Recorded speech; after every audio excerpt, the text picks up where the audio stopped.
She just wanted to blend into a wedding, stay unnoticed and leave with her dignity intact. Spoiler, that didn't happen. 1 second, one glass, and a perfectly timed disaster turns her night into a full-on spectacle. And the worst part? The man she hit doesn't get angry. He gets interested. The kind of man who looks at you like he's already decided you're his next project. Violet Hartley had 3 rules for attending weddings. Don't catch the bouquet, don't cry during the vows, and absolutely don't make a fool of herself in front of strangers. She was about to spectacularly fail at rule number 3.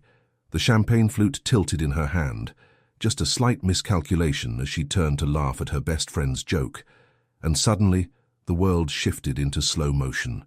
The golden liquid arced through the air in a perfect, devastating trajectory, glinting under the crystal chandeliers of the Cotswolds Manor House. No, no, no, no. Gravity, that treacherous bastard, completed its work. The champagne cascaded down the front of the most expensive-looking suit Violet had ever seen, soaking into charcoal wool that probably cost more than her monthly rent. She froze. Completely, utterly froze.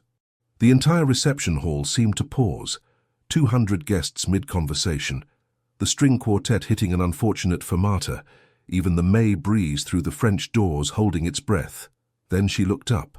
Oh God. The man towering before her had shoulders broad enough to block out the sun, a jawline that could have been carved from marble by a particularly ambitious Renaissance sculptor, and eyes the colour of storm clouds over the Thames. His dark hair was perfectly styled, or had been, before she'd baptized him in Moet and Chandon. He looked down at his soaked trousers, then at her, one dark eyebrow arched with dangerous precision. I'm so sorry." The words tumbled out as Violet dropped to her knees, napkin clutched in her trembling hand.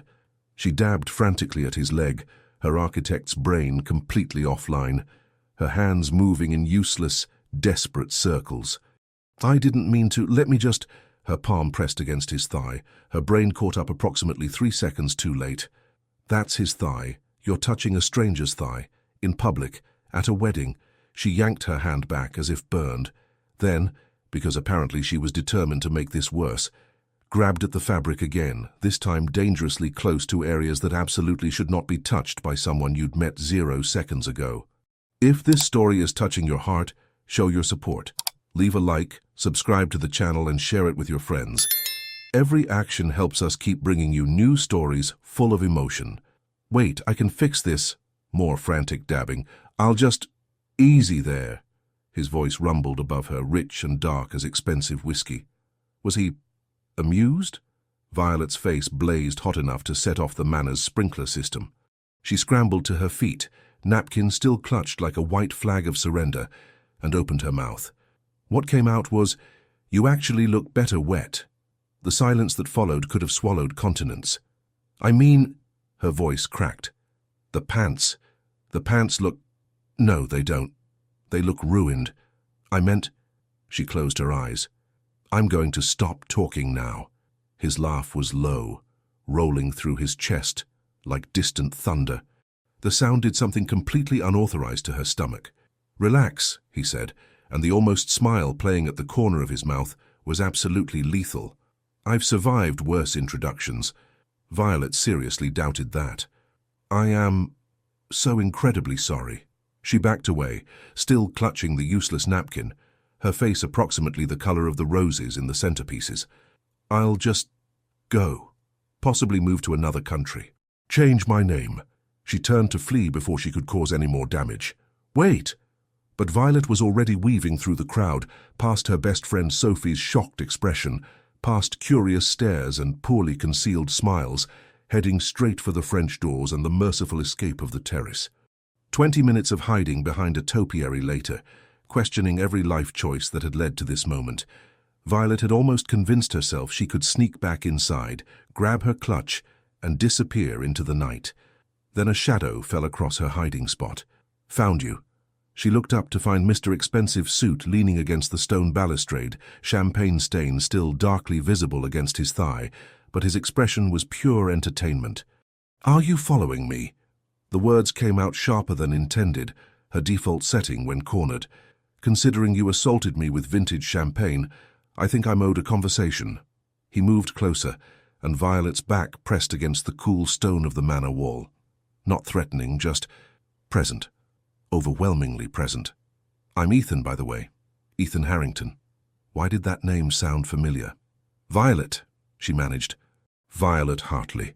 His eyes, definitely grey, she confirmed, the colour of London sky before a storm, travelled over her face with unhurried interest. So, Violet Hartley, who ruins expensive suits, what's your plan for making this right? She blinked. Seriously, you're going to use this as a pickup line? Use what? Pure innocence. Completely unconvincing. The whole, you owe me routine to get my number. The smile that spread across his face should have been illegal in at least 3 countries. I just want to ensure proper compensation for the damages. Sure you do. She couldn't stop her own smile from forming, traitor that it was. And I suppose you need my number for that, purely for practical purposes. He pulled out his phone, sleek, expensive, probably worth more than her car, and held it out. I promise to only use it for suit-related emergencies. Violet knew it was a lie. He knew she knew. The air between them crackled with unspoken acknowledgement of this mutual understanding. She took his phone anyway. Her fingers flew over the screen, entering her number with more confidence than she felt. There. But if you spam me with dry cleaning receipts, I'm blocking you. Noted. His thumb brushed hers as he took the phone back. Accidental or calculated, she couldn't tell. I'll be in touch, Violet Hartley. He walked away before she could form a response, disappearing back into the reception with the easy confidence of someone who'd never doubted anything in his life. Violet stood on the terrace, heart hammering against her ribs for reasons that had nothing to do with embarrassment anymore, and wondered what exactly she'd just agreed to. Inside, the string quartet started playing again. Through the French doors, she watched Ethan Harrington rejoin a group of men in equally expensive suits, his hand gesturing as he said something that made them laugh. He glanced back once, caught her watching, smiled. Oh, I'm in trouble, Violet thought. But the champagne stain on his trousers suggested he might be too. 2 days of radio silence.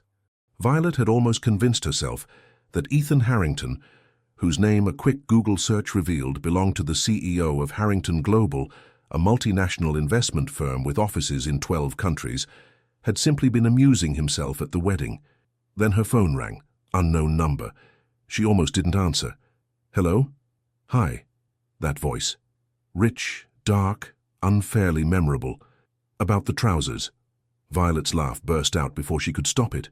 She was in her office at Fletcher & Associates Architecture, surrounded by blueprints and coffee cups, and suddenly the sterile space felt charged. I knew it. Knew what? He sounded entirely too pleased with himself. That you'd use this ridiculous excuse to call. It's not ridiculous. Those were Tom Ford, very expensive, very ruined. A pause. How's your schedule tomorrow night? She leaned back in her chair, eyeing the evening sketches she'd planned to finish. Why? Dinner. To discuss proper compensation. Compensation, she repeated flatly. I'm thinking somewhere nice. My favorite place, actually. Despite every warning bell clanging in her head, Violet found herself saying, Fine. Where should I meet you? I'll pick you up. 7 o'clock. Text me your address. He hung up before she could argue. Sophie appeared in her doorway seconds later, having clearly been eavesdropping. Was that him? Mr. Champagne stain? Don't call him that. Oh my God, you're blushing. Sophie dropped into the chair across from Violet's desk. You're going out with him, aren't you? Please tell me you're going out with him. Do you know who Ethan Harrington is? He's on the Forbes list, Vi. The man probably has a private jet. It's just dinner, Violet interrupted, but her traitorous heart was already racing. Ethan showed up at 6:55 in a black car that probably cost more than Violet's entire education. She'd changed outfits 4 times, absolutely ridiculous for someone who insisted this was just dinner, finally settling on a deep burgundy dress that Sophie had forced her to buy last month. Simple, elegant, with just enough confidence to match whatever game Ethan was playing. He stepped out of the car as she emerged from her building, and Violet's breath caught. Dark suit, no tie, the top button of his crisp white shirt undone. His eyes travelled over her with unhurried appreciation that made her skin warm. You look beautiful, he said simply. You look dry, she countered. Improvement from last time. His laugh rumbled through the evening air. He opened the car door for her, actual gentleman behavior that she found both charming and slightly annoying. She didn't need doors opened, but the gesture made something flutter stupidly in her chest anyway. So, Violet settled into leather seats that probably cost more than her monthly salary. Where's this restaurant? Winchester. She blinked. Winchester? That's an hour and a half away. Not the way we're going. 20 minutes later, Violet stood on a private airstrip staring at a sleek jet with Harrington Global emblazoned on the side. You have got to be kidding me. You brought me to an airport, she said slowly. Technically, it's a private airfield. Ethan stood beside the jet's stairs, hands in his pockets, looking entirely too satisfied with her shocked expression. The restaurant I mentioned? It's in Winchester. Best carbonara in England. Possibly Europe. I wasn't exaggerating about it being my favorite. You're insane. But she was already climbing the stairs, curiosity and something dangerously close to excitement overriding common sense. Absolutely insane. I've been called worse. He followed her up. Usually by competitors I've outbid. The jet's interior was obscenely luxurious, cream leather, mahogany accents, lighting that made everything look like a magazine spread. Violet tried very hard to look unimpressed. She failed. Champagne? Ethan offered, moving to a built-in bar. Violet's hand shot up. Absolutely not. I have PTSD from champagne. Water. Just water. His laugh was genuine, reaching his eyes and transforming his entire face from intimidating CEO to something warmer, more real. Fair enough. As the jet took off, smooth, effortless, because of course it was, Violet found herself studying him. Ethan sat across from her, completely at ease, 30,000 feet in the air, in a jet he owned, flying to another city for dinner like it was the most normal thing in the world. So, she said, accepting the water he handed her, do you do this often? Fly women to Winchester for pasta? Never, actually. His grey eyes held hers. You're the first person I've brought on this jet who wasn't a business associate or family member. The admission hung between them. Loaded with meaning Violet wasn't quite ready to examine. Why me? She asked, then immediately regretted it.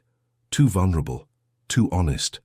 Ethan leaned forward, elbows on his knees, close enough that she could see the darker flecks in his irises. Because you're the first woman in 5 years who looked at me and saw someone whose trousers she'd ruined, not someone whose bank account she could access. Violet snorted, actually snorted, completely undignified. That's the most pretentious thing I've ever heard. Doesn't make it less true. I come from money too, you know. She lifted her chin. The Hartleys. My father owns half of the commercial real estate in London. So I'm not some wide-eyed girl impressed by private jets. I know exactly who the Hartleys are. His smile turned knowing. That's part of why you're interesting. The dinner was, annoyingly, as good as he'd promised. The restaurant was tucked away on a Winchester side street, intimate and warm, with exactly 12 tables and a chef who greeted Ethan by name. They talked about everything and nothing. Her architecture projects, his latest acquisition, their shared love of old films and Italian food.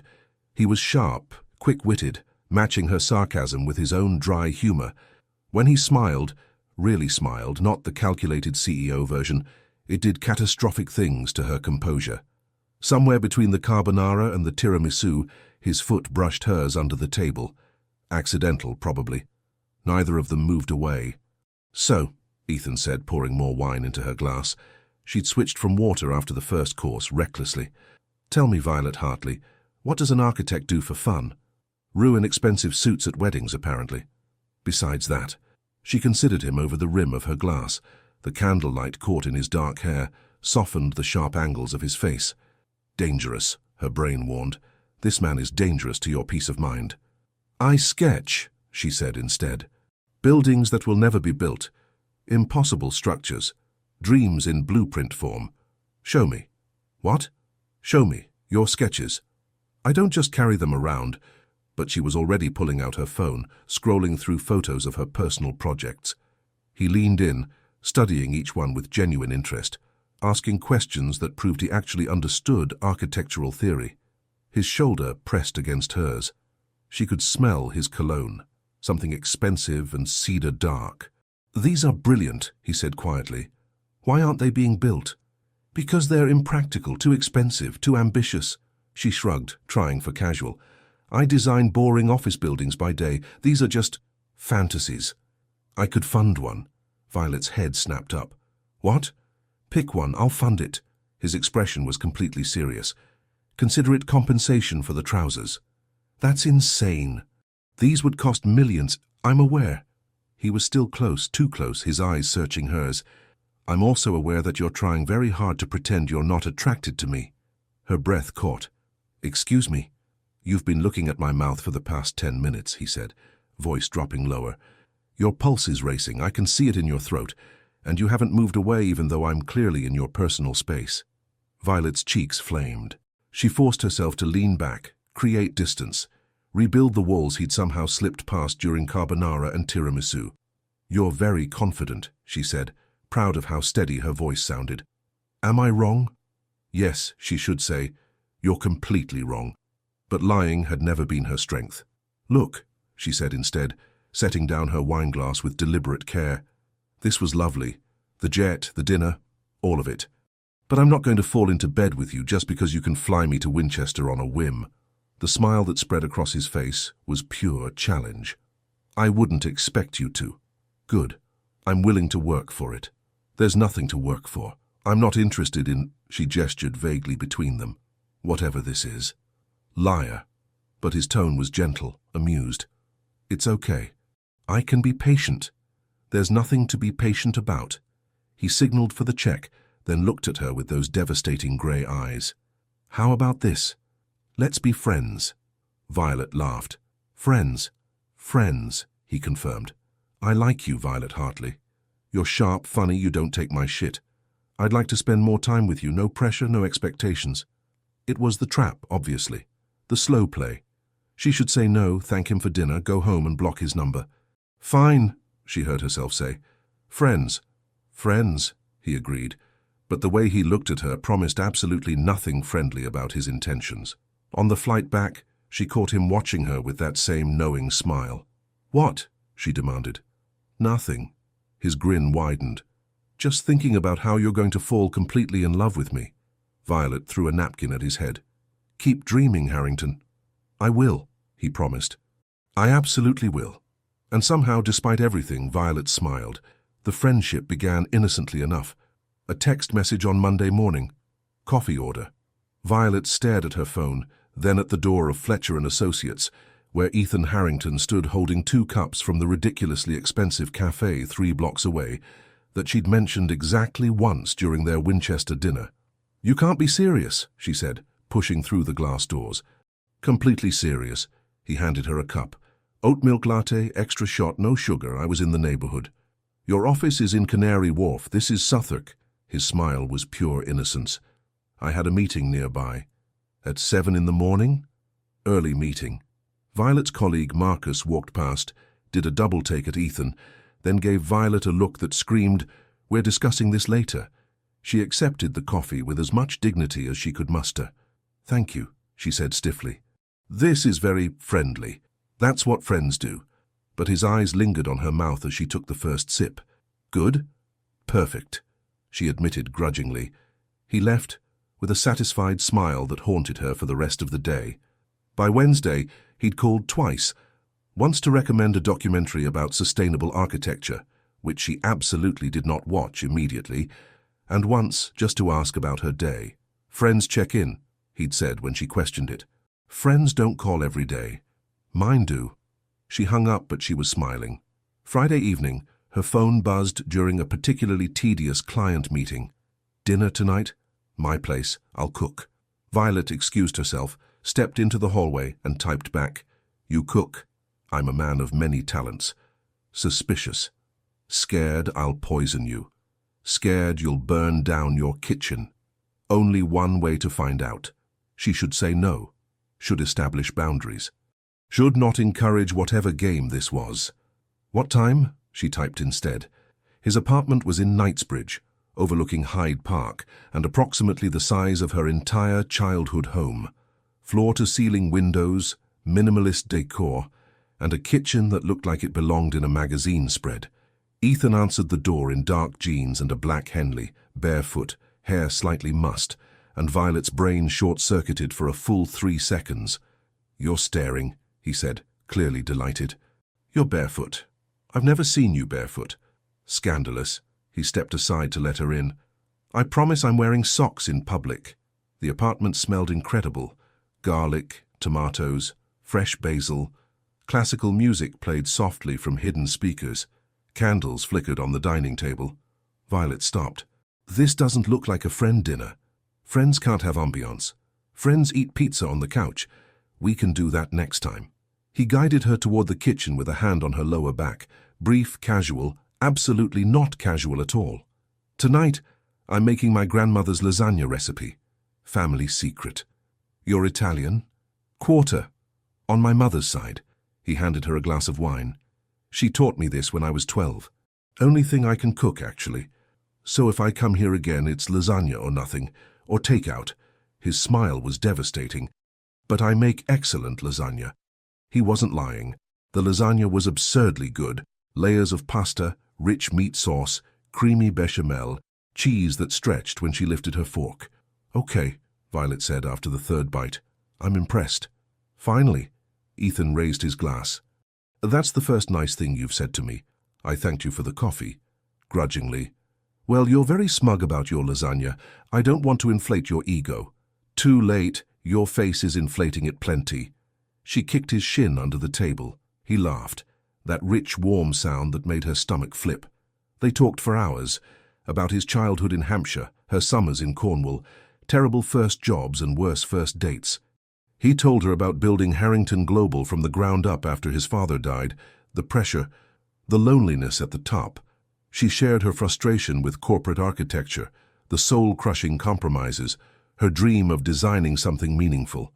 "You will," he said with such certainty that she almost believed him. Somewhere around midnight, they ended up on his obscenely comfortable sofa, the conversation shifting to lighter topics. "Favorite film?" Violet asked. "The Godfather." Predictable. "Yours?" "The Princess Bride." Ethan's expression softened. "You're a romantic." "I'm a realist who appreciates good storytelling." "You're a romantic," he repeated, moving infinitesimally closer. Nothing wrong with that. The air between them thickened. His eyes dropped to her lips. She should leave.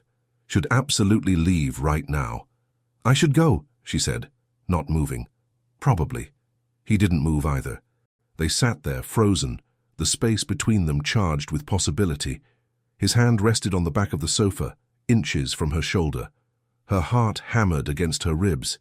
Then her phone buzzed. Sophie, wondering where she was. The spell broke. Violet stood quickly, smoothing her dress. "Thank you for dinner. It was really nice." "Anytime." Ethan walked her to the door, maintaining careful distance now. "I meant it. You're welcome here whenever." Dangerous offer. "I know." At the threshold, he caught her hand, just for a moment, his thumb brushing across her knuckles. "Good night, Violet." Her name in his voice did illegal things to her composure. "Good night, Ethan." In the car home, Sophie's text glowed on her screen. "Where have you been?" "Dinner with a friend," Violet typed back. Sophie's response was immediate. "Liar." Violet smiled despite herself, because Sophie was right. Whatever was happening with Ethan Harrington, it was absolutely not friendship, but admitting that felt like stepping off a cliff with no idea if someone would catch her. So she'd keep calling it friendship, keep pretending the candlelight and his thumb on her hand, and the way he looked at her meant nothing, keep lying to herself for as long as she possibly could. Her phone buzzed again. "Ethan, made it home safe?" Violet. "Yes. Thanks again for dinner." Ethan. "Next Friday? Your place. So I'll bring wine, you pick the movie." She should say no, should pump the brakes before this whatever it was careened completely out of control. Violet. "Deal. But I'm picking something you'll hate." Ethan. "Can't wait." She fell asleep with her phone clutched in her hand and a smile on her face, and if that wasn't the definition of being in trouble, she didn't know what was. The friendship routine had begun, and they were both already breaking every unspoken rule. Violet's flat in Notting Hill was significantly smaller than Ethan's Knightsbridge Palace, but it was hers. Exposed brick, vintage furniture she'd restored herself, and sketches pinned to every available wall. Ethan stood in her doorway, holding an expensive bottle of wine, looking completely out of place and somehow perfectly right at the same time. "It's cozy," he said diplomatically. "It's tiny. You can say it. I like it." His eyes traveled over her drawings, genuine interest in his expression. "It's very you." Something warm unfurled in Violet's chest. She busied herself with wine glasses to hide it. "So?" Ethan settled onto her second-hand sofa, long legs stretched out, completely at ease. "What romantic torture have you selected for me?" "Notting Hill," he groaned. "Of course you did. You said I could pick anything. I was hoping for your mercy. Where's the fun in that?" 2 hours later, Ethan was suspiciously quiet during the bookshop scene. Violet glanced over and caught the distinct sheen in his eyes. "Are you crying?" she asked, delighted. "No." He cleared his throat. "Allergies." "You're crying." "I'm not—" He broke off as another emotional scene played out. "Fine. It's a good film." "Happy?" "Ecstatic." Violet tucked her feet under her, grinning.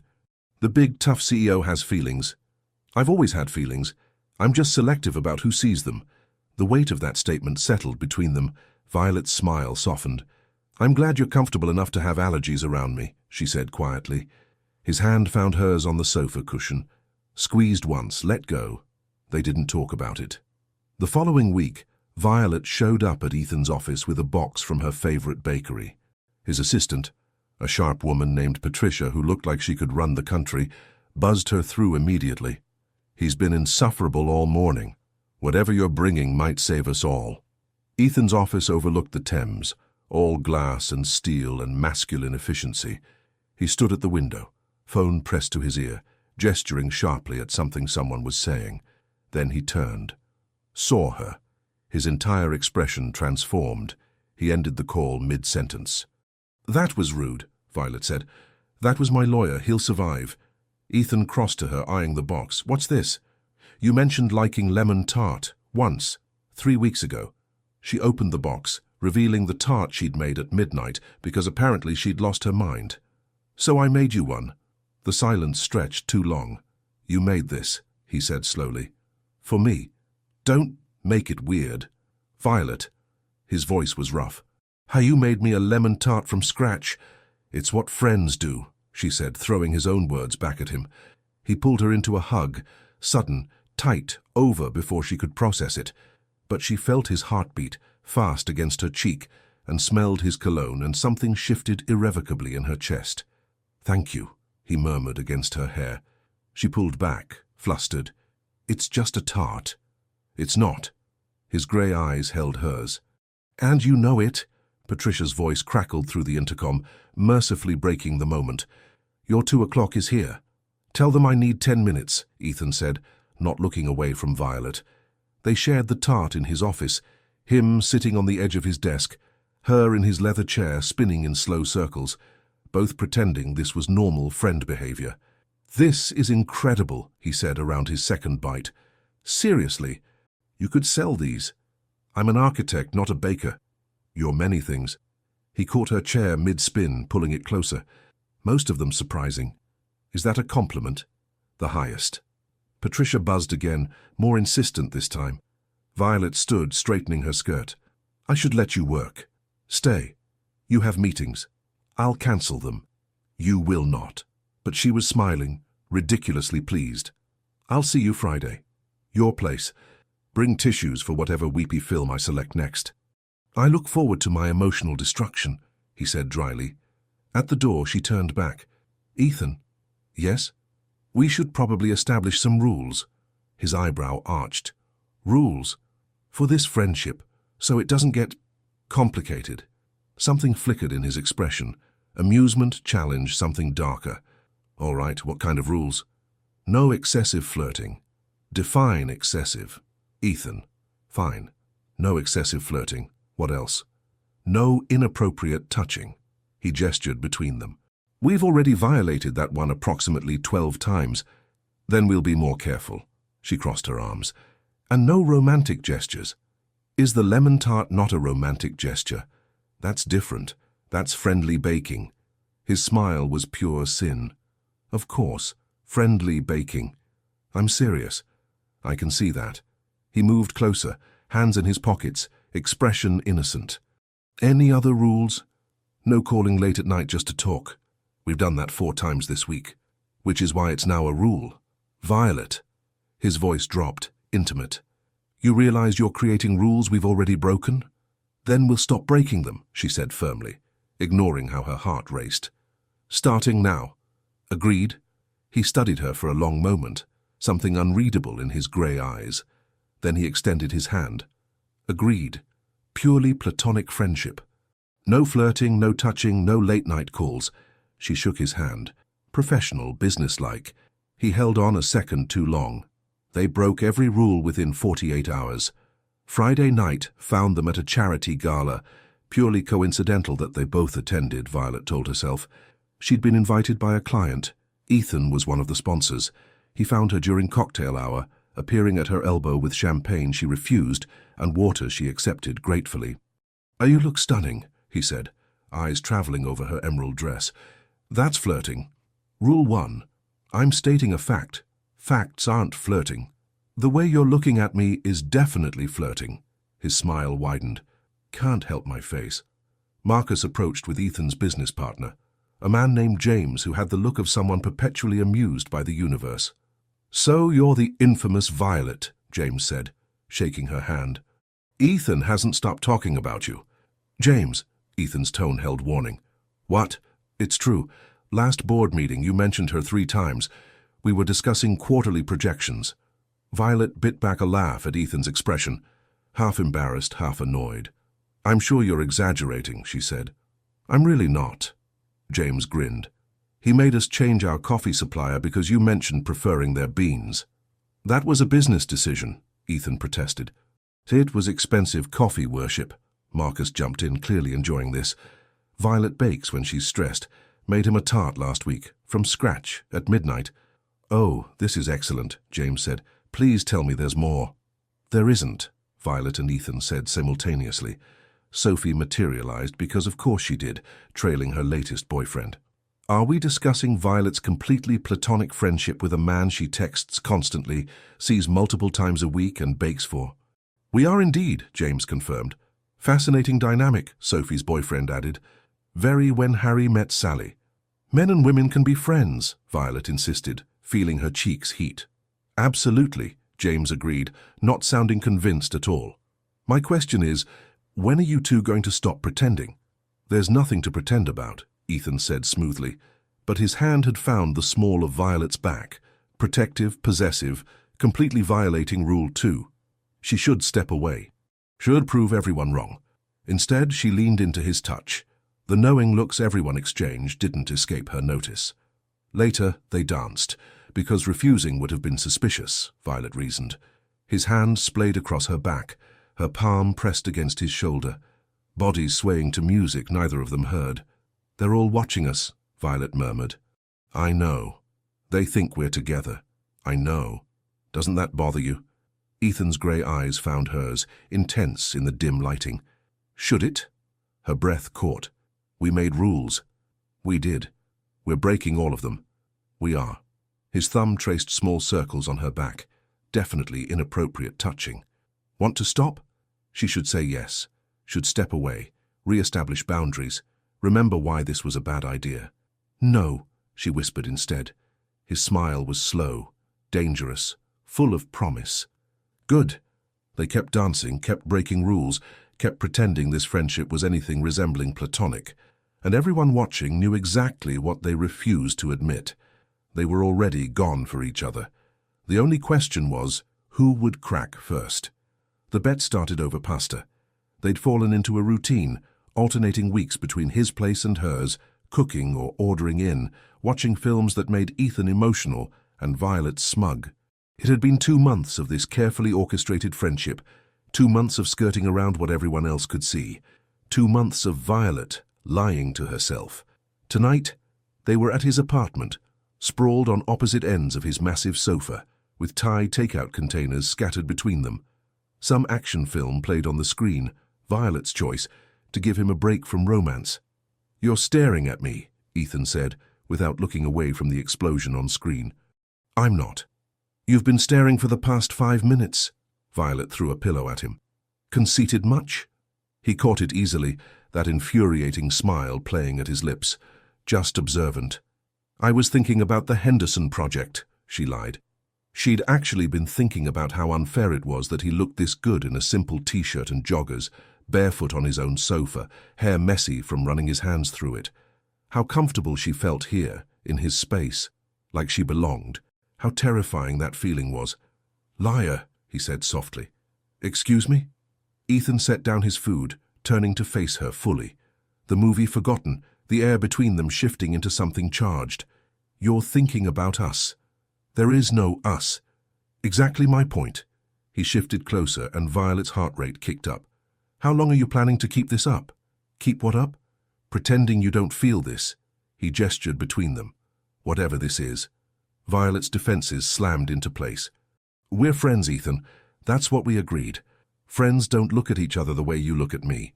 And how do I look at you? Like you want to simultaneously kiss me and push me off this balcony. She laughed despite herself. That's not entirely inaccurate. See? His smile was triumphant. Honesty, progress. Don't get excited. The balcony option is still winning. He moved closer still, until she could see the darker flecks in his grey eyes, could smell his cologne mixing with Thai food and something uniquely him. How much longer, Violet? Until what? Until you admit you're crazy about me. The audacity, the absolute infuriating audacity of this man. You're dreaming, she said, proud of how steady her voice sounded. Am I? His eyes dropped to her lips. Because your pulse is racing. I can see it right here. His finger hovered near her throat, not quite touching. And you haven't moved away even though I'm definitely in your personal space again. Maybe I'm just comfortable. Maybe you're just stubborn. Violet raised her glass of water. Always water around him. The champagne trauma still fresh. Here's to my stubbornness then. Ethan clinked his wineglass against hers, eyes never leaving her face. I'll make you a bet. What kind of bet? First one to admit they have feelings loses. She should shut this down. Should absolutely shut this down immediately. That's the stupidest bet I've ever heard, she said instead. Scared you'll lose? Scared of what exactly? I don't have feelings to admit. His smile turned dangerous. Prove it. How? We keep doing this. The dinners, the films, the friendship. He leaned back, all casual confidence. But we stop pretending there are rules. We see how long you can last before you crack. Before I crack, you're the one who'll break first. Want to make it interesting? Violet narrowed her eyes. Define interesting. Loser has to grant the winner one favor. Anything they want. No questions asked. Every rational cell in her brain screamed at her to refuse. This was dangerous. This was stupid. This was exactly the kind of game that would end with her heart in pieces. But Ethan was looking at her with that challenging smile, and Violet had never backed down from a challenge in her life. Deal, she heard herself say, but don't cry when you lose. I'll try to maintain my dignity. He extended his hand. Shake on it? She placed her palm in his. His fingers closed around hers, warm and sure, and the contact sent electricity up her arm. Neither of them let go immediately. The bet starts now, Ethan said, voice low. Bring it on, Harrington. He brought it on. The next evening, Violet was leaving her office when her phone buzzed. A photo. Ethan in a tailored suit, looking unfairly devastating, with a gorgeous blonde on his arm at some corporate event. The caption, Corporate Sponsors Dinner. Very boring. Wish you were here instead. Violet stared at the photo, something unpleasant twisting in her chest. That was not jealousy. Absolutely not. She typed back, Your date seems to be enjoying herself. She's talking about stock portfolios. You're much more entertaining. How flattering. I rank above stock portfolios. You rank above everything. But I'm not admitting that counts as feelings. Good, because it doesn't. She went home and definitely did not think about the blonde's hand on his arm, definitely did not wonder if he'd kissed her goodnight, definitely did not feel a completely irrational urge to track down that woman and inform her that Ethan preferred his coffee with oat milk and cried during romantic films. The next morning, Violet showed up at a construction site meeting in her tightest pencil skirt, and the heels that made her legs look incredible. Purely professional choices, she told herself. She sent Ethan a photo of herself reviewing blueprints, sunlight catching in her hair. Big client meeting. About to nail this presentation. His response was immediate. Is that skirt even legal in professional settings? Focusing on my outfit instead of my professional achievements. Very progressive of you. I can appreciate both, though the skirt is making it difficult to think about architecture. That sounds like a personal problem. It really is. Violet smiled at her phone like an idiot. The provocations escalated. Ethan started picking her up from work more frequently, arriving in his sleek car, getting out to open her door like they were in some 1950s romance. Her colleagues noticed. Marcus waggled his eyebrows every single time. Still just friends, he'd ask. Completely platonic, Violet would respond, climbing into a car that smelled like expensive leather and Ethan's cologne. She retaliated by cooking him dinner at her place, his favorite dishes that she'd memorized, served by candlelight that was purely for ambiance, not romance. This is a very romantic non-date, Ethan observed, twirling pasta on his fork. Friends can have nice dinners. With candles. With ambiance. Right. Ambiance. But his smile said he knew exactly what game she was playing. Movie nights became increasingly dangerous. She'd curl into his side during films, her head finding his shoulder like it belonged there. His arm would come around her automatically. Neither acknowledged it. This doesn't count, Violet would murmur. Doesn't count as what? Anything. Agreed. Purely friendly cuddling. Exactly. His fingers would trace patterns on her shoulder. Her hand would rest on his chest, feeling his heartbeat. The tension between them thick enough to cut. But neither cracked. 2 weeks into the bet, they attended a gallery opening together. Violet wore a red dress that made Ethan's eyes darken the moment he saw her. That's not fair, he said at her doorway. What's not fair? You know exactly what you're doing. I'm wearing a dress to an art gallery. Very scandalous. His jaw clenched. You're playing dirty. All's fair in bets and friendship.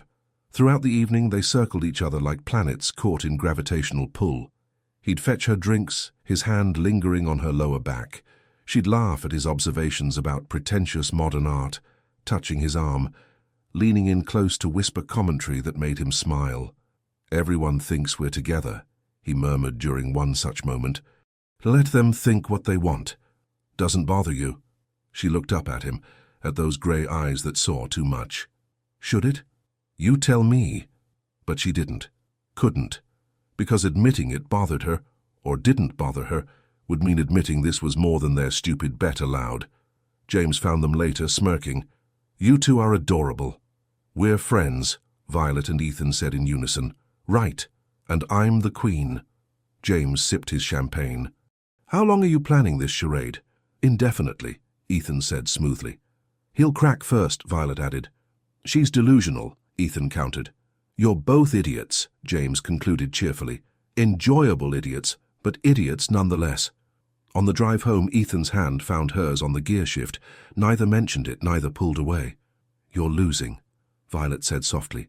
Am I? This, she gestured to their joined hands. This isn't friendly. Maybe we're very affectionate friends. That's not a thing. It is now. He squeezed her hand. Still not admitting feelings. Neither am I. Good. Good. But when he walked her to her door and kissed her forehead in goodbye, lingering, tender, absolutely not platonic, Violet's resolve wavered. She was falling. Had been falling since champagne and charcoal suits and private jets to Winchester. But she'd be damned if she admitted it first. The bet was on. And they were both already losing. 3 months into their friendship, Violet's calendar had reorganized itself around Ethan. Monday, coffee delivery before work, his routine non-negotiable. Tuesday, her yoga class, which he'd somehow started attending. I need to stretch more. Wednesday, dinner at his place or hers. Thursday, industry events they'd conveniently both attend. Friday, movie night, alternating locations. Saturday, brunch, errands, whatever excuse they invented. Sunday, lazy mornings that turned into entire days together. Sophie confronted her about it over lunch. You see him more than I see my actual boyfriend, she said, spearing a tomato with unnecessary violence. And Marcus said Ethan's been to your office 17 times in the past month. He's nearby a lot, Violet said weakly. His office is 45 minutes away. Traffic's unpredictable. Vi. Sophie set down her fork. You're cooking him breakfast. You have a toothbrush at his place. He has a toothbrush at yours. You went furniture shopping together last week. Friends help each other shop. You bought a bookshelf specifically because it matched his living room aesthetic. Had she? Violet thought back to Saturday, Ethan's hand on her lower back as they wandered through the furniture store, his opinion on every piece she considered, the way they'd somehow naturally coordinated their choices. It was a nice bookshelf, she said defensively. Sophie threw her napkin at Violet's head. How you're in love with him? I'm not. You made him a birthday cake from scratch with homemade frosting. He mentioned liking chocolate cake once. You learned cake decorating for it. You took a class. I wanted to learn a new skill. You're impossible. But Sophie's expression softened. Why won't you just admit you have feelings for him? Because admitting it makes it real, Violet thought. Because admitting it means I could lose this. Because there's a stupid bet and even stupider pride, and the terrifying possibility that maybe he's just playing a game I'm taking too seriously. It's complicated, she said instead. It's really not. Sophie reached across the table, squeezing her hand. Everyone can see it. You light up when he texts. You smile at your phone constantly. You plan your entire week around him. He plans his around me, too. Exactly. So why are you both pretending? Violet didn't have an answer for that. That evening, she showed up at Ethan's apartment unannounced, something she'd started doing because apparently she'd lost all sense of boundaries. He answered the door shirtless, hair wet from the shower, joggers slung low on his hips. Violet's brain temporarily forgot how to function. You're staring again, he said, amused. You answered the door half naked. You have a key. You could have let yourself in. She did have a key. He'd given it to her 3 weeks ago, casually over coffee.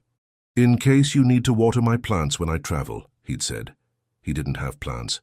I'm being polite, Violet said, pushing past him into the apartment. Since when are you polite? Since I'm a guest in your home. You're here 5 days a week. You're practically a resident. The words hung between them, loaded with implication neither would address. Violet held up a bag from his favorite Italian deli. I brought dinner. Figured you'd be hopeless trying to feed yourself. His smile was devastating. You're taking care of me now? Someone has to. You'd live on coffee and takeout.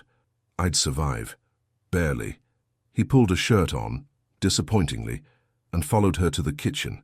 They moved around each other with practiced ease, her grabbing plates while he uncorked wine, a choreography they'd perfected over months of these domestic moments. Sophie thinks I'm in love with you, Violet said, aiming for casual. Ethan paused mid-pour. Does she now? Apparently I see you too much, smile at my phone constantly, and plan my life around you. Sounds serious. It's ridiculous. I told her we're just friends. Obviously. He handed her a glass. What did she say to that? Called me impossible and threw a napkin at my head. His laugh rumbled through the kitchen. I like Sophie. She likes you too. Unfortunately. Violet took a sip of wine. James cornered you yet? This morning. Informed me I'm pathetically transparent and should just kiss the girl already. What did you say? That I have no idea what he's talking about. Ethan moved closer, leaning against the counter beside her. Then he showed me my calendar. Apparently I've cleared 70% of my evening meetings to be available for you. You haven't. I absolutely have. His eyes found hers. Want to know what else he said? Do I? He said I talk about you constantly. Mention you in completely unrelated business discussions, that I check my phone every 5 minutes hoping you've texted. Violet's heart hammered. That's pathetic. Completely pathetic. He was so close now, she could feel the warmth radiating from him. Almost as pathetic as learning cake decorating for someone's birthday. Sophie told you about that? Marcus told James. Who told me? Apparently you asked the instructor multiple questions about chocolate frosting stability. I wanted it to be perfect. It was perfect. His voice dropped lower. You're perfect. The air thickened. Violet set down her wineglass with shaking hands. That sounded like feelings, she managed. Did it? Ethan. His name came out breathier than intended. The bet. Right, the bet. But he didn't move away. His hand came up, tucking a strand of hair behind her ear. A gesture he'd done 100 times, but tonight it felt different. Charged. How long are we going to keep this up? Until one of us cracks. And if we both want to crack? Her breath caught. That's not how bets work. Screw the bet. You can't just... His phone rang. Shrill, insistent, shattering the moment. Ethan cursed, checked the screen, cursed again. I have to take this, he said, regret clear in his voice. Tokyo office. I've been waiting for this call. Go. Violet stepped back, creating necessary distance. I'll set out dinner. She watched him disappear into his office, then slumped against the counter, heart racing. They'd almost crossed a line, almost ended the game, almost admitted everything hovering unspoken between them. Almost.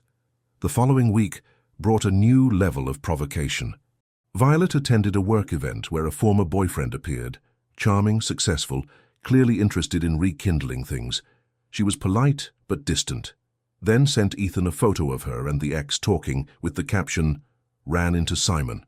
Remember me mentioning him?" Ethan's response took 3 hours, a lifetime by their standards. Is he still there? Left an hour ago. Why? Just curious. The next day, he showed up at her office with lunch and a thunderous expression. That was petty, Violet said, trying not to smile at his obvious jealousy. What was petty? The photo. Making you jealous. I wasn't jealous. You absolutely were. He set down the food containers with deliberate care. Did he ask you out? What if he did? Did he? The possessiveness in his voice made her stomach flip. Maybe. Violet. He asked for coffee. I said I'd think about it. She hadn't. Had turned him down immediately. But watching Ethan's jaw clench was entirely too satisfying. You're playing with fire, he said quietly. So are you. That blonde from the sponsor's dinner. She's called you 3 times since that event. His eyebrows shot up. How do you know that? Patricia mentioned it. When I dropped off your favorite coffee, which I definitely don't do because I care. Right. Definitely not. They stared at each other, tension crackling between them like lightning. This is insane, Violet whispered. Completely insane. We should stop. We should. Neither moved. Ethan's hand came up, cupping her face with devastating gentleness. His thumb brushed across her cheekbone, and Violet's eyes fluttered closed. Say the words, he murmured. Just say you feel this too. I can't. Why not? Because I'm terrified. Because admitting it means I could lose you. Because I've never felt this way about anyone, and it's completely overwhelming. The bet, she said instead. Forget the bet. You're the one who suggested it. I'm an idiot. Finally something we agree on. He laughed, the sound breaking the tension. His forehead dropped to hers, and they stood there, breathing the same air, towing the line they'd drawn. We're going to crack eventually, he said. I know. I'm not cracking first. Neither am I. Stubborn woman. Impossible man.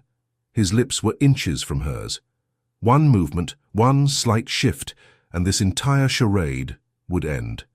Marcus knocked on the door, completely oblivious to the moment he was interrupting. Vi, the Henderson client is here. Oh. He froze, taking in their position. I'll just... come back. Ethan stepped back. Violet straightened her blouse. No, it's fine, she said, voice remarkably steady. Ethan was just leaving. I was, he agreed. But dinner tonight. Your place. 7. I'll be there. He left, but the ghost of his touch remained on her face, warm and promising and terrifying. Marcus waited exactly 3 seconds after the door closed. You're both ridiculous. I know, Violet said. So when are you admitting you're in love? Never. You're going to crack. She thought about Ethan's hand on her face, his thumb on her cheekbone, the way he looked at her like she was the only person in any room. Probably, she admitted, but not today. Not yet. The bet continued, and they both kept losing. 4 months of this exquisite torture, and Ethan was losing his mind. He watched Violet across his living room, barefoot in his kitchen, humming while making breakfast like she'd done it 1,000 times. She wore one of his shirts, borrowed after spilling coffee on hers yesterday, and the sight of her in his clothes did catastrophic things to his self-control. "You're staring," she said without turning around. "Occupational hazard. What occupation requires staring at your friends making eggs? CEO of being obvious, apparently." She laughed, that sound he'd become addicted to, and cracked another egg into the pan. "James called you that?" "Among other things. Pathetic and hopeless featured prominently." "He's not wrong." Ethan moved behind her, ostensibly to grab coffee, definitely to be close. His hand settled on her hip, casual, familiar, absolutely not friendly. "Says the woman wearing my shirt in my kitchen." "You offered." "I really didn't, you just took it. And you let me." She glanced over her shoulder, eyes sparkling with mischief. "Who's the pathetic one now?" You have no idea, he thought. No idea that he'd cleared his entire morning schedule just to have breakfast with her, that he'd turned down 3 dates because none of them were her, that he woke up thinking about her smile and fell asleep replaying their conversations. His phone buzzed. "Patricia, your mother called again, wants to know when she's meeting the girl you won't shut up about." Violet peered at the screen. "Your mother knows about me." Patricia has a big mouth. "What did you tell your mother?" "That you're a friend." The lie tasted bitter.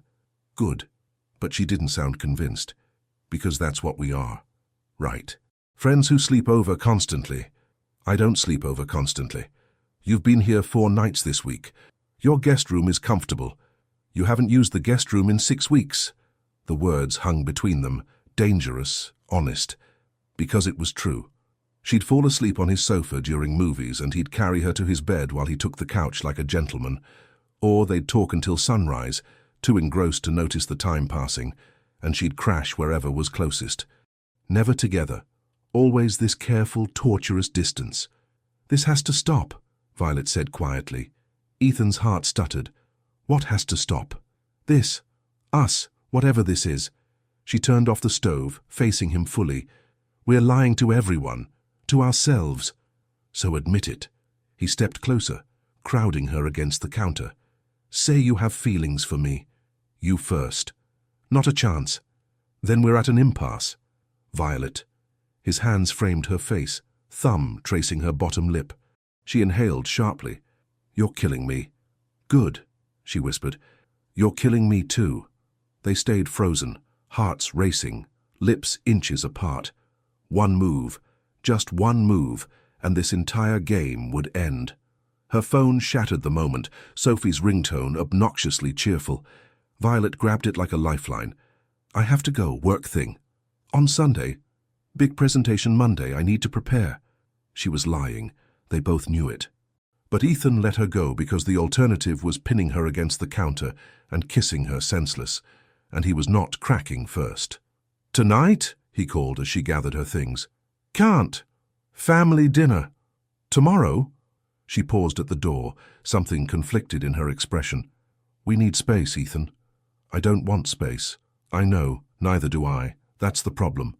She left before he could argue. Space lasted 48 hours. Tuesday evening, Violet opened her door to find Ethan drenched from the rain, holding a pathetic bouquet of half-wilted flowers. "What happened to space?" she asked, trying to sound stern. The florist was closing. These were all they had. He looked utterly miserable and completely gorgeous. "Can I come in?" She should say no. Should maintain the boundaries they desperately needed. She stepped aside. He dripped on her hardwood floors, still clutching the sad flowers. "I missed you. It's been 2 days. Felt like 2 months. That's dramatic." "You've made me dramatic." He set the flowers on her entry table. "I had a meeting with the Tokyo investors today. Massive deal. Everything went perfectly." "That's great. And all I could think about was telling you, sharing it with you." He moved closer, water droplets sliding down his jaw. "You're the first person I want to talk to. About everything. Always." Violet's resolve crumbled. "Ethan." "I know." "The bet. I'm not admitting feelings." He laughed bitterly. "Just stating facts. Those sound suspiciously like feelings." "Do they?" He was in her space now, close enough she could feel his warmth despite the rain-soaked clothes. "Because it feels like friendship to me.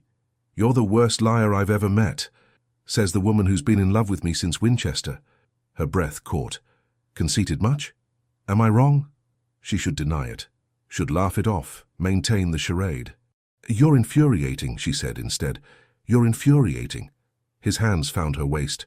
You're also brilliant, stubborn, gorgeous, and you make me insane. Still not feelings? Definitely not. You're impossible. You're impossible. They were doing it again, this dangerous dance, circling each other, towing the line, never quite crossing it. Stay for dinner, Violet heard herself say. I'm soaking wet. I have clothes that might fit. More of my shirts you've stolen? Borrowed. I borrowed them. His smile was slow, devastating. Whatever helps you sleep at night. Dinner was leftover pasta and wine on her sofa, Ethan in dry clothes, the rain drumming against windows. They talked about nothing and everything. His mother's persistence, her brother's overprotectiveness, the presentation she was actually stressed about. You'll nail it, he said with complete confidence. How do you know? Because you're brilliant. They'd be idiots not to choose your design. The simple faith in his voice made her chest tight. Thanks. Any time. Their fingers tangled together on the cushion between them. When had that happened? Neither pulled away. We're terrible at space, Violet said. The worst. What are we doing, Ethan? Honestly? He turned to face her, grey eyes serious. I have no idea. But I don't want to stop. Me neither. So we keep going. Until one of us cracks. You'll crack first, he said confidently. In your dreams, Harrington. But later, when he left, kissing her forehead in goodbye, lingering too long, his hands cradling her face like she was precious, Violet wondered if she'd already cracked, if they both had, if they were just too stubborn to admit it. The bet continued. But the ending was inevitable, and they both knew it. The Henderson presentation went perfectly. Violet's design was chosen unanimously, her client praising every detail. She left the office floating, immediately reaching for her phone to tell Ethan. Then Christopher Henderson appeared in the lobby. Miss Hartley, he said warmly. Mid-40s, attractive in a practiced way, expensive suit. Brilliant work today. Truly exceptional. Thank you, Mr. Henderson. Please, Christopher. His smile widened. I was hoping you might join me for dinner. To discuss the next phase of the project. Every professional instinct said yes. Henderson Holdings was massive. This project could make her career. That would be lovely, Violet said. When were you thinking? Tonight, actually. I have reservations at Marcus's, one of London's most exclusive restaurants. Unless you're busy. She should be busy. Should have plans with Ethan. They always had plans. But they'd agreed to space again after Tuesday's near miss. Tonight works, she heard herself say. Ethan found out entirely by accident. He'd stopped by Violet's office with her favorite Thai food, because apparently space meant nothing to his subconscious, only to hear Marcus telling another colleague, Violet's at Marcus's with Christopher Henderson. Fancy dinner for the big client. The takeout containers nearly slipped from Ethan's hands. She was at dinner, with another man, without mentioning it. He called. No answer. Texted. Nothing. The rational part of his brain knew it was business. The completely irrational, jealous part remembered how Henderson looked at Violet during that presentation. Too interested, too warm, nothing professional about it. He called again. This time she answered. Background noise of expensive restaurant ambiance. Ethan. Her voice was quieter. Is everything okay? Where are you? He kept his tone carefully neutral. Having dinner. Why? With who? A pause. A client. Christopher Henderson. You didn't mention it. It was last minute. She sounded confused by his tone. We're discussing the project. At Marcus's. Very professional. What's that supposed to mean? People were staring at him, standing in the middle of Violet's office building lobby, clutching Thai food like an idiot. He didn't care. Nothing. Enjoy your dinner. He hung up before she could respond. Violet stared at her phone.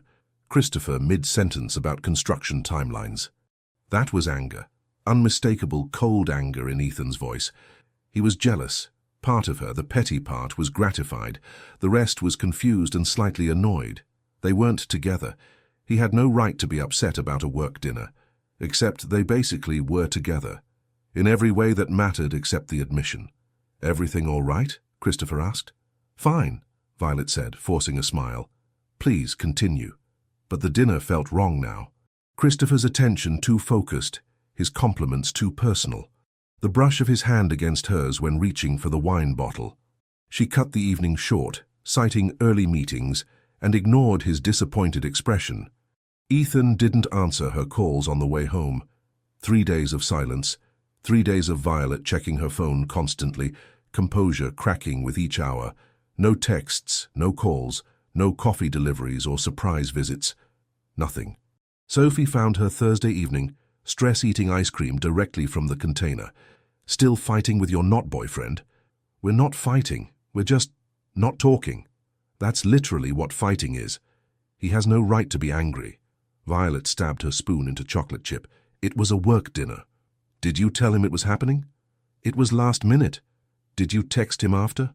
Sophie's look was knowing. Let him know it was just business. Violet's silence was answer enough. So he's sitting there thinking you're on a date with another man, Sophie said gently, and you're here eating feelings ice cream, both miserable, both too stubborn to apologize. I have nothing to apologize for. Vi, you see him every day, text him constantly, plan your life around him. Then suddenly you're at a romantic restaurant with another man and don't mention it? It wasn't romantic. Was Christopher flirting? Violet thought about the hand touches, the lingering looks. Maybe a little. Did you shut it down? She hadn't. Not explicitly. Too focused on Ethan's call, on the growing realization that she'd hurt him. I need to talk to him, Violet said. Finally, some sense. Friday evening, Violet stood outside Ethan's building, container of homemade lemon tart clutched like a peace offering. Her hands shook as she knocked. He opened the door looking terrible, hair disheveled, eyes shadowed, barefoot in joggers and a t-shirt, like he hadn't slept in days. You look awful, she said. So do you. They stared at each other, all the anger, hurt and longing hanging between them. You're being ridiculous, Violet said finally. His jaw clenched. I'm being ridiculous? You got angry over a work dinner. You went to dinner with a man who's clearly interested in you. Didn't tell me, didn't answer my texts afterward. We're not together, Ethan. We're friends, remember? Something dangerous flashed in his eyes. Don't. Don't what? Don't hide behind that word. He pulled her inside, closed the door with controlled force. We stopped being just friends months ago and you know it. Then what are we? I don't know. His voice rose, frustration breaking through. But it's not friendship. Friends don't feel like this. Like what? Like I can't breathe when you're not around. Like every moment without you is wasted. Like the thought of another man touching you makes me want to break things. Violet's heart hammered. Ethan. I hated it, he continued, voice rough. Hated knowing you were with him. Hated that you didn't tell me. Hated that I have no right to feel this way because we're apparently just friends. We are friends. Violet. He stepped closer, and she could see the dark circles under his eyes, the evidence of sleepless nights. Stop lying. To me, to yourself. I'm not. You are. We both are. His hands framed her face, desperate. This bet is killing us. The pretending is killing us. Then say it, she whispered. Say you have feelings for me. You first. They stood frozen, both too stubborn, both too scared. I can't, Violet said, voice breaking. Why not? Because admitting it means I lose. Because admitting it means you could break my heart. Because I've never been this terrified of anything in my life. I just can't. Ethan's hands dropped. He stepped back, and the distance between them felt infinite. Then we have nothing more to discuss. Don't do this. You won't admit what this is. What we are. His grey eyes were devastated. So what do you want from me, Violet? Everything, she thought. I want everything. I don't know, she whispered. Then figure it out. His voice was hollow. And when you do, let me know. She left, lemon tart abandoned on his counter, tears streaming down her face. 3 days of silence had hurt. This hurt infinitely more. 2 days felt like 2 years. Violet couldn't eat, couldn't sleep, couldn't focus on anything except the look on Ethan's face when she'd walked out. She'd rehearsed 1,000 apologies, deleted 100 texts, picked up the phone countless times only to lose her nerve. Saturday afternoon, she found herself baking. Again. Lemon tart, his favorite. Her hands moved automatically through the familiar motions, while her mind replayed every moment, every conversation, every almost kiss. Sophie appeared in her kitchen doorway. "You're making another tart. He deserves an apology. He deserves the truth." Violet's hands stilled on the pastry dough. "What if it ruins everything?" "Vi, there's nothing left to ruin. You're already miserable apart." She was right. Of course she was right. Violet boxed the tart with trembling hands and drove to Knightsbridge before she could change her mind. Ethan looked worse than before. Unshaven, eyes haunted, wearing the same joggers from 2 days ago. "I brought lemon tart," Violet said weakly. "Again?" He didn't smile. "Violet, let me say this. Please." She pushed past him, setting the box on his counter with more force than necessary. "You were right. About everything. I went to dinner with Christopher, and I didn't tell you because part of me wanted to hurt you. Wanted to see if you'd care. Of course I cared. I know that now." She turned to face him. "I was scared, Ethan. Terrified of how much I feel for you. So I hid behind the bet, behind friendship, behind every excuse I could find." His expression softened slightly. "Violet, I'm not finished." She moved closer, heart hammering. "You asked what I want from you. I want everything.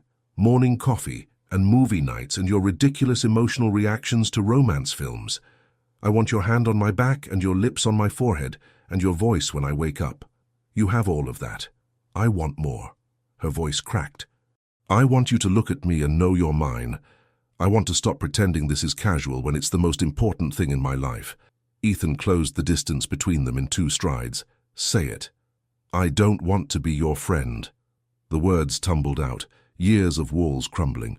"I haven't wanted that since Winchester, maybe since the wedding. I'm completely hopelessly in love with you, and I lose the stupid bet, but I don't care anymore because—" His mouth crashed onto hers, swallowing the rest of her confession. The kiss was everything. Desperate, consuming, months of tension exploding into sensation. His hands tangled in her hair, pulling her closer, as if she might disappear. She grabbed his shirt, anchoring herself to him, kissing him back with equal desperation. When they broke apart, both gasping, his forehead dropped to hers. "I love you," he breathed. "God, Violet, I love you so much. I've been in love with you since you destroyed my favorite trousers and touched my thigh in the middle of that reception." She laughed through tears. "That's a terrible moment to fall in love." It was perfect. He kissed her again, softer this time. "You were perfect, flustered and beautiful, and completely yourself. We're both idiots. Completely." His thumb wiped away her tears. "But we're idiots in love. What about the bet?" "Screw the bet. We both lost the moment we met." She pulled him down for another kiss, this one slow and thorough, tasting like promises and possibilities. His hands spanned her waist, pulling her flush against him, and Violet melted into the contact she'd been craving for months. "Stay," Ethan murmured against her lips. "Please stay. I'm not going anywhere." They moved to his bedroom slowly, reverently. Every touch deliberate, every kiss a question answered with overwhelming yes. Ethan's hands trembled as he traced the curve of her spine, like she was precious, breakable, miraculous. "You're sure?" "I've never been more sure of anything." He kissed her shoulder, her collarbone the hollow of her throat, taking his time, learning every sound she made, every response. When she whispered his name, desperate, needing, he gathered her closer. "I've got you," he promised. "I've always got you." The night unfolded in whispered confessions and gentle discoveries. He touched her like worship, and she returned it with equal devotion. When they finally came together, it felt like coming home. Afterward, wrapped in his arms, Violet traced patterns on his chest. "What favor do I owe you?" she asked. "Since I admitted feelings first. You already gave it to me." "What was it?" "This." He kissed her forehead. "You. Staying. Loving me back. That's a terrible prize. That's everything." She smiled against his skin, finally, completely at peace. They'd both lost the bet, but they'd won something infinitely better. Morning sunlight filtered through Ethan's bedroom curtains, painting golden stripes across tangled sheets. Violet woke to find him watching her, that devastating smile on his face. Creepy, she murmured, voice rough with sleep. Beautiful, he corrected, brushing hair from her face. You're beautiful in the morning. I'm a disaster in the morning. My favorite disaster. He kissed her forehead, her nose, finally her lips. Coffee? Please. She watched him move around the kitchen wearing only joggers, completely at ease, making her coffee exactly how she liked it without asking. 4 months of friendship had taught him everything. Now she got to keep him. The thought made her giddy. What's that smile? Ethan handed her a mug, settling beside her on the sofa. Just happy. Good. He pulled her legs across his lap, thumb tracing circles on her ankle. Because I plan to make you this happy every morning. Presumptuous. Who says I'm staying every morning? His eyes darkened. Say you are. Maybe I like my space. Liar. He tugged her closer. You've essentially lived here for weeks. That was different. How? We were friends then. We were idiots then.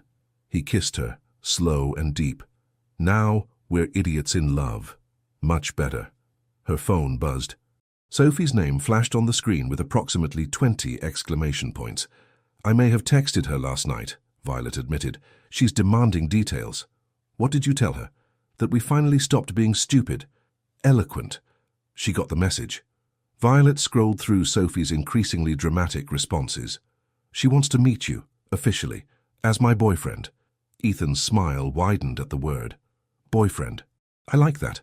It's very high school. It's perfect. He pulled her into his lap. What else does official boyfriend status entail? Meeting my family. His expression turned serious. I want that. I want all of it. Meeting Violet's brother Thomas was terrifying. The man was a surgeon with protective older brother energy radiating off him in waves. He sized Ethan up over dinner with the intensity of someone performing diagnostics. So, Thomas said, cutting his steak with surgical precision. Violet says you're a CEO. That's correct. How old are you? 38. Thomas's eyebrow rose. 11 years older than my sister. Thomas, Violet warned, I'm just gathering information. But his expression said he was gathering ammunition. What are your intentions? Thomas, legitimate question. Ethan met his gaze steadily. To love her, protect her, and make her happy. In that order. And when you're busy running a multinational corporation, she comes first. Always. Something shifted in Thomas's expression. You mean that? Absolutely. The rest of dinner went smoothly. By dessert, Thomas was laughing at Ethan's stories and promising future golf games. He likes you, Violet said later, in Ethan's car. That's rare. Your brother's a good man. Scary, but good. He threatened you, didn't he? During dessert. Very detailed medical descriptions of what he'd do if I hurt you. Violet laughed. That sounds like him. Meeting Ethan's mother was different. Warm, welcoming, with knowing eyes that saw everything. So you're the architect, Eleanor Harrington said, pulling Violet into a hug. Ethan hasn't stopped talking about you for months.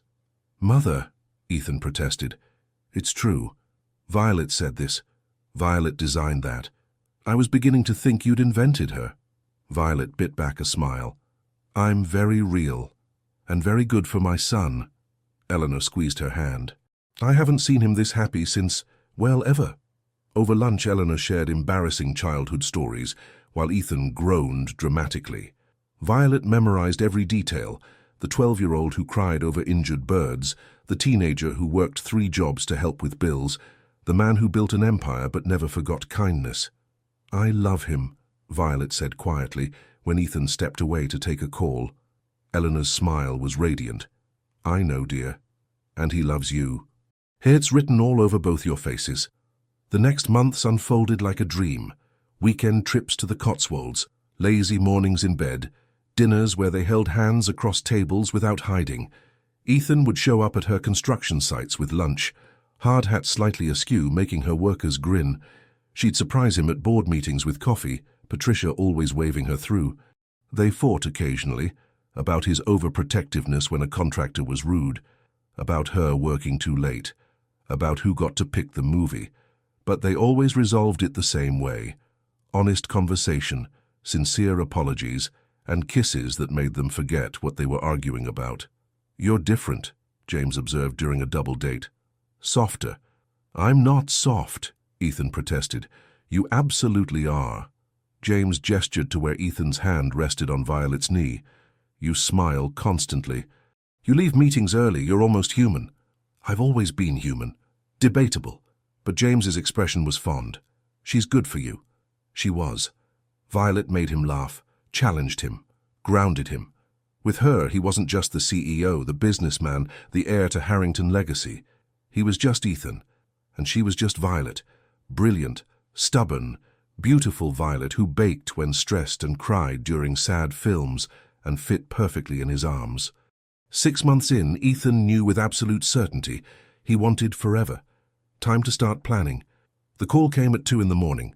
Ethan fumbled for his phone, Violet stirring beside him. Hello? Mr. Harrington, it's Patricia. We have a situation in Singapore. The merger, I'll be there in an hour. He was already moving, grabbing clothes from the closet. Violet sat up, blinking sleep from her eyes. What's wrong? Singapore office. Crisis. He kissed her forehead quickly. Go back to sleep. I'll probably be at the office all night. I'll come with you. You don't have to... I know. She was already pulling on one of his shirts. But I want to.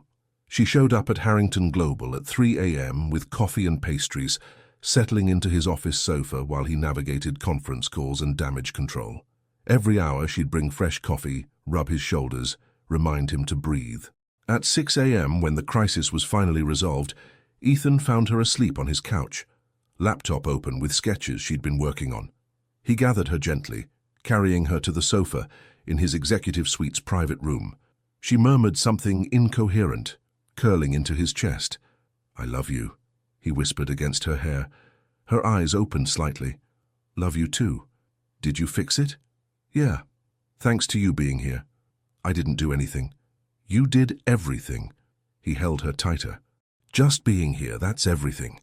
A week later, Violet's Henderson project hit a massive snag.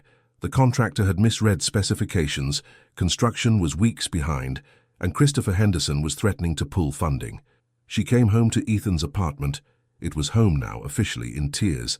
He's going to cancel the entire project, she said, collapsing onto the sofa. A year of work, gone. Ethan set aside his laptop immediately, pulling her into his arms. Tell me what happened. She explained through tears, the mistakes, the timeline issues, Henderson's anger. Ethan listened, stroking her hair, letting her vent. What if I can't fix this? She whispered. You'll fix it. You always do. You don't know that. I know you. He tilted her face up, thumbs wiping away tears. You're brilliant, creative, and you don't give up. Ever. Remember the bet. Despite everything, she laughed. That stupid bet. You held out for months. If you can resist my considerable charm that long, you can handle one difficult client. Your charm isn't that considerable. Liar. He kissed her softly. What do you need? Just this. You. They stayed like that for hours, her wrapped in his arms, him murmuring reassurances and occasionally making her laugh with terrible jokes. When she finally fell asleep, exhausted, Ethan made some calls. By morning, he'd arranged meetings with 3 backup contractors and had James review Henderson's contract for loopholes. You didn't have to do this, Violet said, staring at the schedule he'd created. I wanted to. He pulled her close. Your success is my success. Your problems are my problems. That's very coupley of you. We are a couple. An excellent couple. She saved the project, using his contacts and her talent. Henderson not only continued funding, but increased the budget, impressed by her problem-solving. You're amazing, Ethan said when she told him, spinning her around his kitchen in celebration. We're amazing, she corrected. Team effort. Best team ever. They fell into deeper patterns.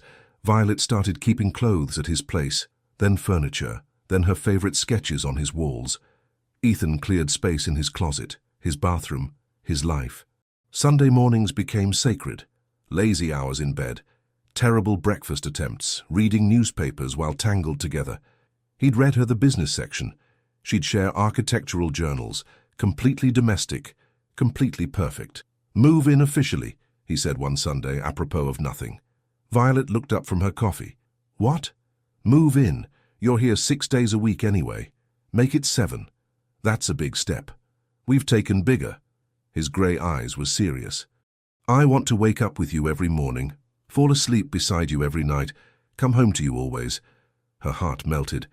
You're very romantic when you want something. Is it working? Maybe. She set down her coffee, moving to straddle his lap.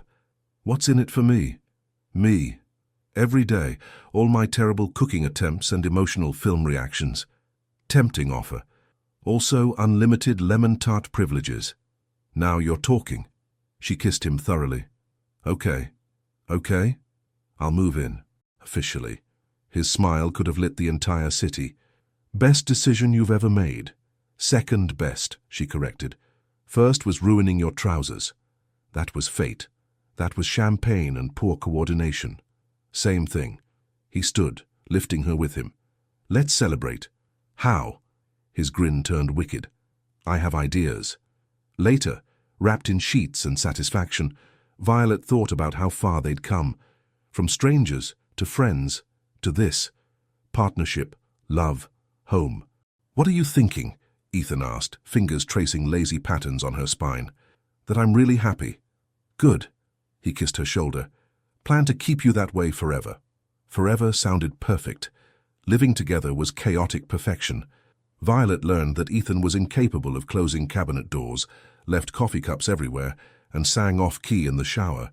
He discovered she hoarded sketching supplies, talked to herself while designing, and was absolutely useless before her first coffee.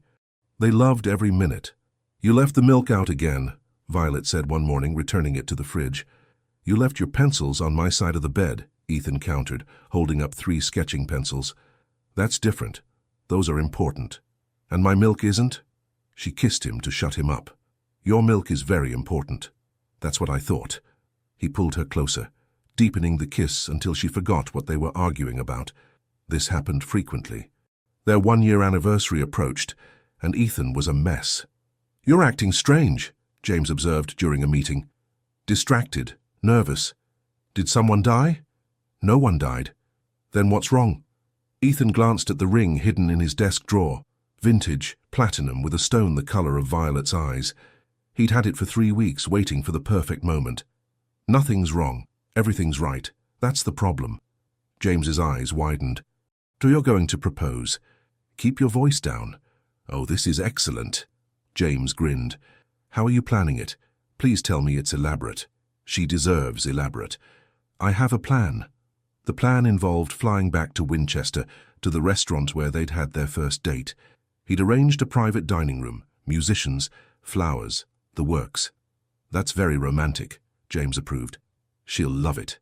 Ethan hoped so. His hands shook just thinking about it. The weekend before their anniversary, they attended Sophie's engagement party. Can you believe it? Sophie gushed, showing off her ring. We're all growing up, getting married, being adults.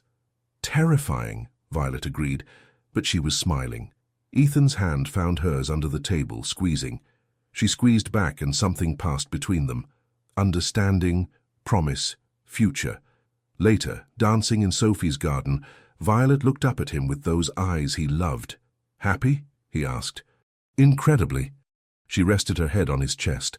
This past year has been the best of my life. Mine too. Even when I'm impossible? Especially then. He kissed her forehead. I love your impossible. Your stubborn, brilliant, beautiful impossible.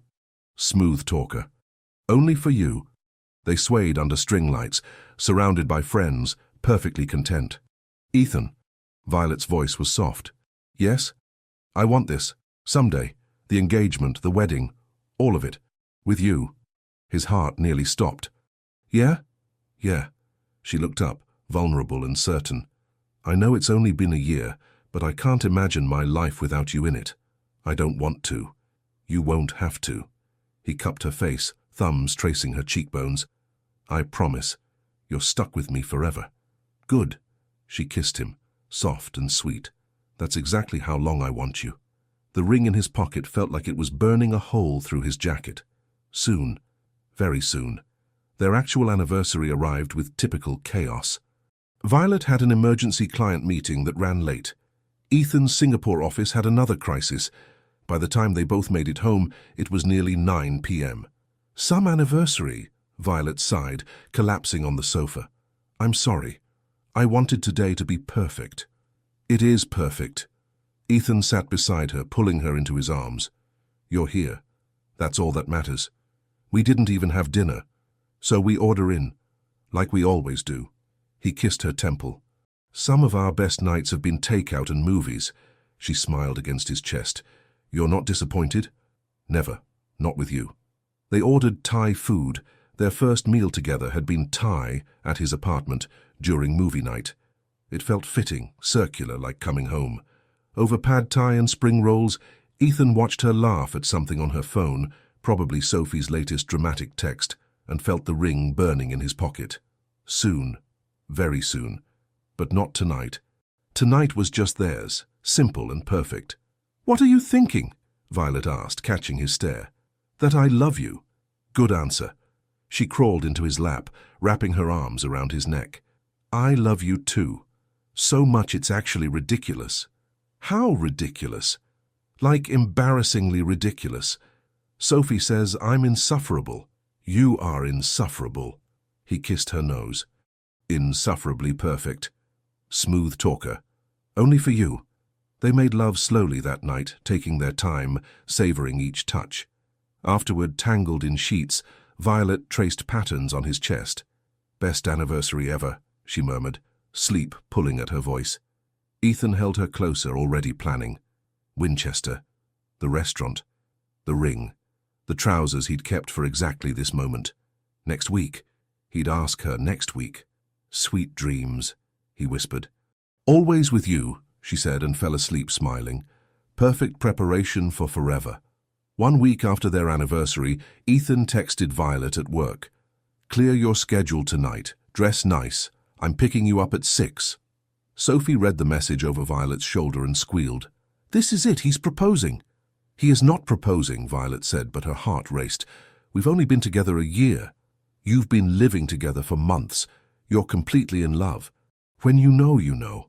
You're being dramatic, and you're being oblivious." Sophie pushed her toward the door. "Go home. Wear that emerald dress, the one that makes him forget how to speak." Violet went home, wore the emerald dress, told herself this was just dinner. Her hands shook anyway. The private jet should have been her first clue. "Winchester?" she asked as they took off. "Our place." Ethan's smile was mysterious, nervous. Felt like the right choice. The restaurant looked exactly as she remembered. Intimate, candlelit, perfect.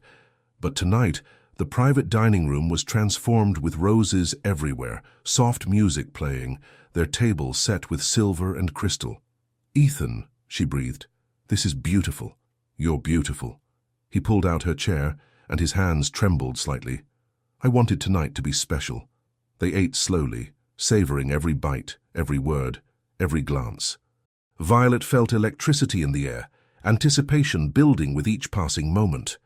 "Remember our first time here?" Ethan asked, refilling her water glass. Always water, the champagne trauma eternal. "You flew me to another city for pasta. I thought you were completely insane." "I was. Insane about you." His grey eyes held hers. "I knew that night, that you were it, the person I'd been waiting for." "Ethan, let me finish." He stood, moving around the table. "I've replayed our first meeting 1,000 times. You, mortified and beautiful, dabbing at my trousers with that tiny napkin. I should have been angry. I should have walked away. But you didn't. I couldn't." He knelt beside her chair, and Violet's breath stopped. "You were funny and sharp and completely yourself, no pretense, no games, just Violet, exactly as you were meant to be." Tears pricked her eyes. "Ethan, what?" He pulled out a small box. Velvet, midnight blue, holding everything. "Before I ask," he said, voice rough with emotion, "there's something you should see first." He produced a wrapped package from beneath the table. Violet's hands shook as she unwrapped it. The trousers. The champagne-stained charcoal trousers from the wedding. "Oh my God," she whispered, half laughing, half crying. "You kept them." "I kept everything." He took her hands in his. Every moment, every laugh, every stupid argument about who left the milk out. "Every morning I woke up beside you and thought, This is what happiness feels like. Ethan, I've loved you since champagne and ruined suits and private jets. I loved you through friendship and bets and all our stubborn pretending. I love you now, exactly as you are. Brilliant and beautiful and sometimes impossible. His voice broke. And I'll love you until my last breath and beyond. He opened the ring box. The stone caught the candlelight, sparkling like captured stars. Violet Hartley, my stubborn, perfect disaster, will you marry me? The tears fell freely now. Yes, she sobbed. Yes, absolutely yes, 1,000 times yes. He slid the ring onto her finger with shaking hands, then stood, pulling her up and into his arms. Their kiss was desperate and tender, tasting of tears and joy and promises. I fell in love with you first, Violet whispered against his lips. At that wedding, when you laughed instead of getting angry. I know. He smiled through his own tears. I was just waiting for you to catch up. She laughed, the sound wet and joyful. You kept the trousers. Best investment I ever made. He kissed her again. They brought me you. They brought us each other. Around them, the restaurant staff applauded. Patricia had apparently organized this entire thing, but Violet barely noticed, lost in Ethan's eyes in this moment, in the perfect beginning of their forever. Mrs. Harrington, he murmured. I like the sound of that. So do I. She kissed him again. So do I. The ring gleamed on her finger, proof that champagne-stained disasters could turn into the greatest love stories. Perfect. Absolutely perfect. 1 year, 3 months, and 12 days after becoming Mrs. Harrington, Violet waddled into the kitchen to find her husband covered in flour. What? She said slowly. Are you doing? Ethan looked up from what appeared to be a crime scene involving lemons, sugar, and every bowl they owned. Making lemon tart. You don't know how to make lemon tart. I'm learning. He gestured to his laptop, open to a recipe website. For you and baby. Violet's hand went automatically to her 6-month bump. The baby doesn't eat lemon tart yet. But you do, and you've been craving it all week. He returned to his disastrous attempt at pastry. I can do this. How hard can baking be? She bit back a smile, watching her brilliant CEO husband, who negotiated billion-dollar deals without breaking a sweat, struggle with basic pastry dough. You're doing it wrong, she said gently. I'm following the recipe. You're over-mixing. The dough will be tough. His shoulders slumped. I just wanted to do something nice for you. Her heart melted completely.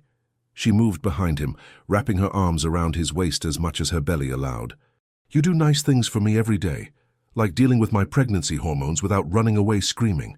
You're not that bad. I cried at a yogurt commercial yesterday. The little girl was very cute with that puppy. She kissed his shoulder blade. See? Perfect husband. Imperfect baker. But he was smiling now. Want to help me fix this disaster? Always. They remade the tart together, his hands over hers as she guided him through the process. Flour ended up in her hair. Lemon juice splattered his shirt. By the time the tart went into the oven, they were both laughing. We're a mess, Violet said. We're perfect. He pulled her close, hands cradling her bump. How's our little one today? Active. I think she has your inability to sit still. She? Just a feeling. Violet laid her hands over his. Or he. I'm happy either way. Me too. He kissed her forehead. Movie while the tart bakes. You're going to make me watch something romantic, aren't you? Maybe. And you're going to cry. I don't cry at movies. You absolutely do. They settled on the sofa. Their sofa now in the house they'd bought together in Richmond. Big garden for future children, rooms for Violet's studio and Ethan's home office, and a kitchen where they could make disasters together. Perfect. Ethan selected The Notebook because apparently he enjoyed emotional devastation. 20 minutes in, Violet glanced over. His eyes were suspiciously shiny. Are you crying? She asked, delighted. No, he cleared his throat. Allergies. We've been married over a year. You can admit you cry at movies now. I'm not crying. I'm just emotionally invested in their story. Uh-huh. She snuggled closer, his arm coming around her automatically. It's okay. I love that you have feelings. I have so many feelings, he admitted, especially about you and this little one. His hand rubbed gentle circles on her belly. I can't believe we're having a baby. Scared? Terrified, excited, overwhelmed.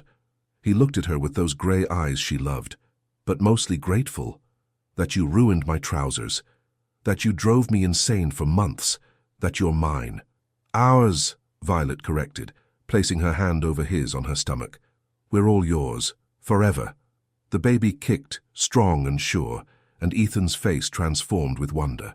She likes when I talk, he said softly. Of course she does. You're her daddy. He kissed Violet then, slow, sweet, full of promise. Then bent to kiss her belly, whispering things she couldn't quite hear but felt in her soul. The movie played on. The tart baked. Outside, autumn leaves drifted past their windows. Inside, everything was exactly as it should be. What should we name her? Ethan asked. Or him? I was thinking, for a girl, maybe Eleanor.